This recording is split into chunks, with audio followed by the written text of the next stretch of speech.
Let me tell you a tale, one seldom spoken aloud save for by those who favor sleepless nights and unsettling remembrance.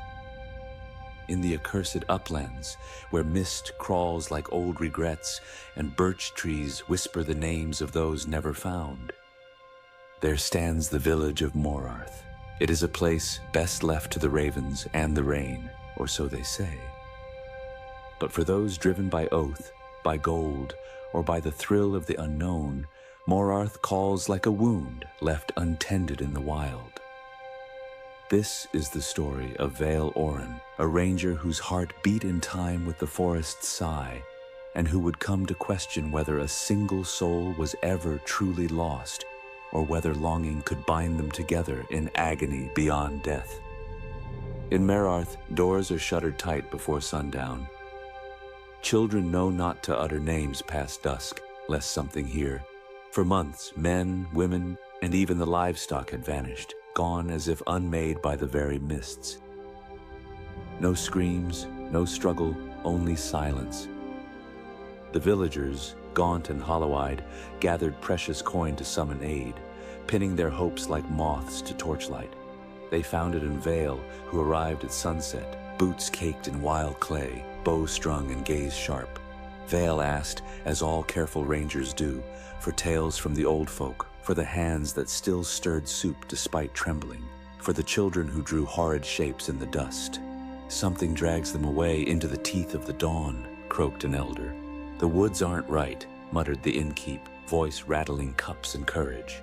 Vale listened with the patience only solitude can teach. Inwardly, if evil walks here, it will leave tracks, even if only in the dark corners of a hearth or a child's broken lullaby.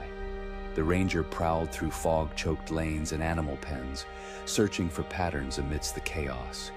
Human instinct, sharpened like an arrowhead, caught signs others might miss. A strange tangle of footprints near the village edge, all flattening and merging into something inhuman. A watchful magpie, overly bold, picking at tufts of hair that glimmered with copper. Not animal, no. Vale's jaw clenched. In his mind, what steals, then dares not feast? What feasts, then hides the bones? On the third night, as the moon vanished behind clouds and the frost bit sharper, Vale followed a trail almost snuffed out by drifting mist. From beneath the lone yew, a tree the children circled but never touched, there gaped a rent in the earth, a cave black as morning velvet. Vale paused, fingertips brushing the carvings on his old bow. There's no knowing what meets an arrow in darkness, but I must be the one to find out. Light from his lantern seemed almost to recoil, swallowing the nearest stone and swallowing half his resolve. Still, ahead, he pressed, step by step into the subterranean horror. Inside, the air tasted of copper and rot.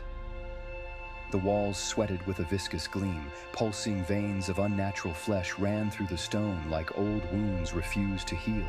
Shadows clung and twisted as Vale passed. Strange, almost faces bulging beneath translucent growths, merging, blinking, vanishing. Impossible. But there, a low, wet noise, somewhere between a sob and a gurgle, echoed, awakening every animal instinct in Vale to run. Yet the thought, cowards flee, but I made a vow. Not all tracks should be left for others to follow.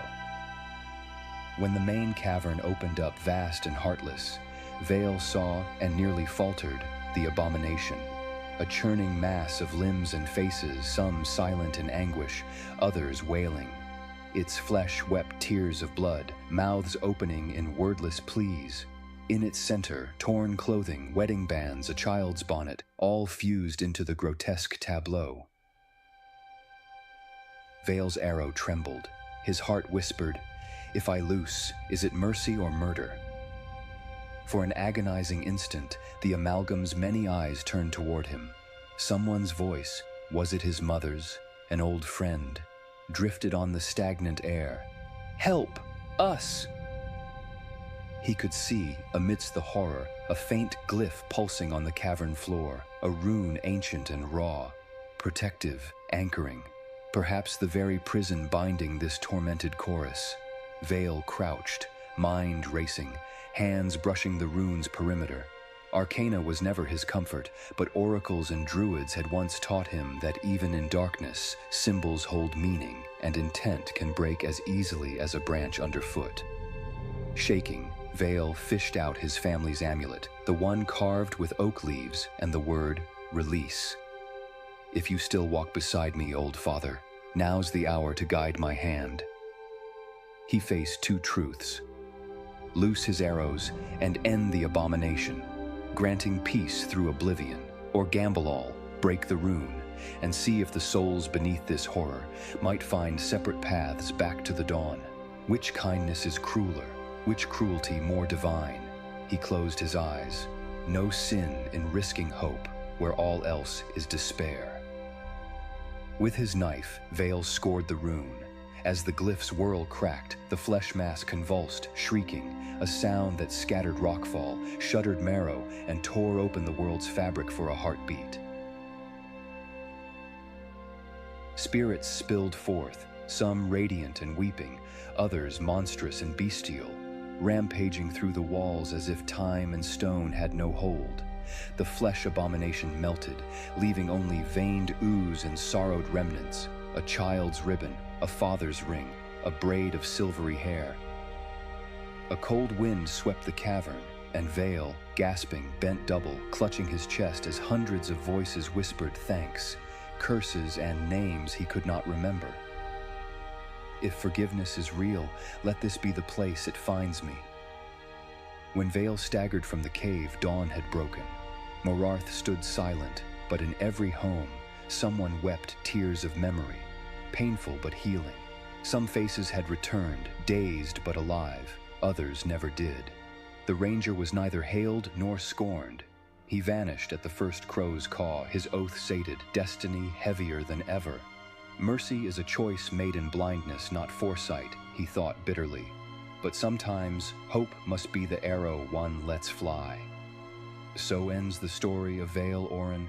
Would you, in his boots, have chosen mercy or oblivion?